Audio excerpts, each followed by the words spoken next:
مخلد بن یزید نے خبر دی، کہا ہمیں ابن جریج نے خبر دی، کہا کہ مجھے عمرو بن دینار نے خبر دی، اور انہوں نے جابر رضی اللہ عنہ سے سنا کہ ہم نبی کریم صلی اللہ علیہ وسلم کے ساتھ جہاد میں شریک تھے۔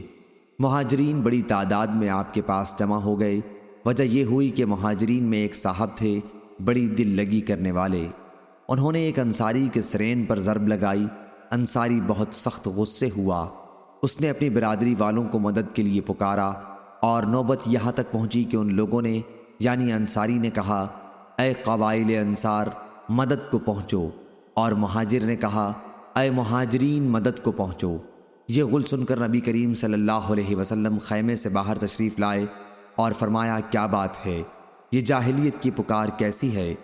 آپ کے صورتحال دریافت کرنے پر مہاجر صحابی کے انصاری صحابی کو مار دینے کا واقعہ بیان کیا گیا تو آپ نے فرمایا، ایسی جاہلیت کی ناپاک باتیں چھوڑ دو۔ اور عبداللہ بن ابی ابن سلول منافق نے کہا کہ یہ مہاجرین اب ہمارے خلاف اپنی قوم والوں کو دہائی دینے لگے، مدینہ پہنچ کر ہم سمجھ لیں گے، عزت دار ذلیل کو یقیناً نکال باہر کر دے گا۔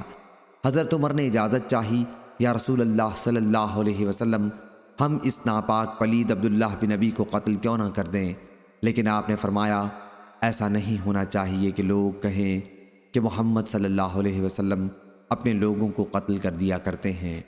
صحیح بخاری حدیث نمبر 3518۔ سفیان ثوری نے بیان کیا، ان سے عامش نے، ان سے عبداللہ بن مرہ نے، ان سے مسروق نے، اور ان سے عبداللہ بن مسعود رضی اللہ عنہ نے نبی کریم صلی اللہ علیہ وسلم سے، اور سفیان نے زبید سے، انہوں نے ابراہیم سے، انہوں نے مسروق سے، اور انہوں نے حضرت عبداللہ رضی اللہ عنہ سے سنا کہ نبی کریم صلی اللہ علیہ وسلم نے فرمایا، وہ شخص ہم میں سے نہیں ہے جو نوحہ کرتے ہوئے اپنے رخسار پیٹے، گریبان پھاڑ ڈالے اور جاہلیت کی پکار پکارے۔